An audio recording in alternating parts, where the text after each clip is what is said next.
Hey, Mr. Atheist, what's going on? Actually, I'm Mr. Atheist. This other guy's a straw man that you built for yourself. You're just gonna ignore me, aren't you? Fine then, let's get on with this. Hey, stupid God believer, you're stupid. Well, aren't you a jerk? He hasn't even said anything stupid yet. And Mr. Christian, it's not the God-believing part that makes us think you're stupid. I mean, there's deists, and we usually don't have a problem with them. It's the whole science is an evil conspiracy against God thing. Gee, you sure are grumpy, and you sound just like Patrick from SpongeBob. You should know, you built him. So, Mr. Atheist, I'd like to know what you think about the supernatural.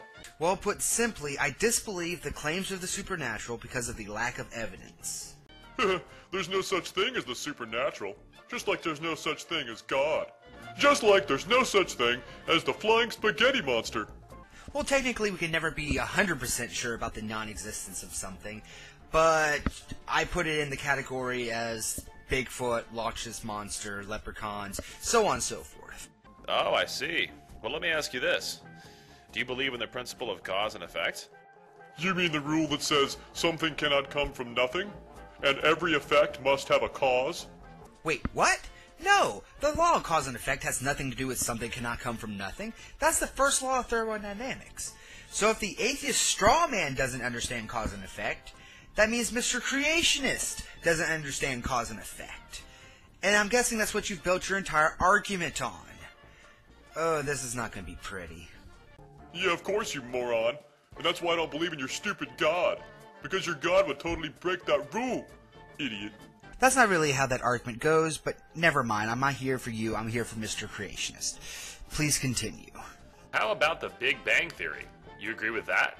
Duh, of course. That's how the universe started. A big explosion of matter and energy. Actually, it would be better described as the expansion of a singularity. It wasn't some supernatural force, creationist moron. Okay, Mr. Atheist. If you agree that something can't come from nothing, then who or what caused the Big Bang? In other words, where did the original matter and energy come from that started the Big Bang? Whoa. Hold everything. This is an equivocation fallacy. The law of cause and effect has to do with the transition of matter from one state of being to another state of being. For example, if a carpenter carves a block of wood into a chair, then the effect is that the wood remaining is now in the shape of a chair, and the cause is the carving. The carpenter doesn't magic a chair into existence. He causes the wood to change its state of being. So your entire argument falls flat because it's been revealed, by yours truly, that the law of cause and effect has nothing to do with causing matter to exist. It only deals with matter changing from one state of being to another state of being. Okay, sorry for stopping everything. We can continue now. You idiot. The universe is a constant. It's just always been there. Well, that would actually agree with the first law of thermodynamics, but once again, you can stop being a jerk. Well, if you're right, that means the universe defies the law of cause and effect, doesn't it? No, because the law of cause and effect only has to deal with matter changing from one state of being to another state of being, not causing it to exist. Once again, I have to remind you that you've made a fallacy of equivocation. And that would make the existence of our universe supernatural, which means we both believe in a supernatural cause for our existence. Wow, when you build your argument on a logical fallacy, you can come up with some crazy crap. You idiot. The universe just kind of started on its own. The Big Bang was how the universe created itself. What the hell? Okay, Mr. Creationist, answer this honestly. Were you high when you were making this guy? How would the universe create itself? That would also break the law of cause and effect. Actually, no, because once again, the laws of cause and effect has to do with matter transferring from one state of being to another state of being. What he just said would break the first law of thermodynamics. It would just be, in general, a really stupid thing to say. You just said that was a big reason you don't believe in God. So then, shouldn't you stop believing in our universe? Even if we were to ignore all your other logical fallacies, there's one big difference between God and this universe.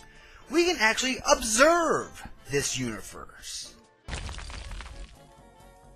Haven't you heard of virtual particles?